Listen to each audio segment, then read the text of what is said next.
හරිනවා වානවා. රැට යතුරු දාමන. What is that? කියලා බලමු. හරිනවා වානවා රැට යතුරු දාමන. හරියට කියන්නේ ගෙදරට ඔරලෝසුවක්. හරියට කියන්නේ ඔය ගෙදරට ඔරලෝසුවක් කියනවා ඩෙලිවරි charge එක ඔයා දෙන්න ඕනේ. account එකට 500ක් දාන්න. ගෙදරට ඔරලෝසුව යවන්නම් ඩෙලිවරි charge එක ඔයා දෙන්න ඕනේ. මේ තේරෙන්නේ account එකට 500ක් දාන්න. මේ තේරෙන්නේ හොඳට අහගන්න. ආයි හොඳට කියන්න ආයි කියන්න තේරුම් කොල කියන්න. හරිනවා වානවා රැට යතුරු දාමන. හරියට කියන බලමු. ඒක කියන්නේ ටොකෝ දෙක ටොකෝ 52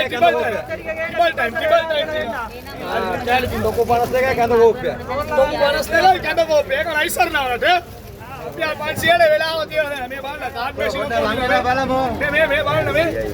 චයිනා ජපාන් යන්න ඕනේ ඉන්ටර්නැෂනල් පේමන්ට් තියන්නේ නේද? ඉන්ටර්නැෂනල් පේමන්ට් තියන්නේ. බැංකුවට යන්න ඕනේ ඒව මොකුත් ඕනේ නැහැ. එලින්ම බැංක් කාසල් දින හැබැයි 100 තුනක් වදිනවා 515ක් ගෙඩිය ගන්නවා නෙත දුකයි 515ක් ගෙඩිය ගන්නවා 103යි නෙත දුකයි ඕනේ පොඩි ලාභයක්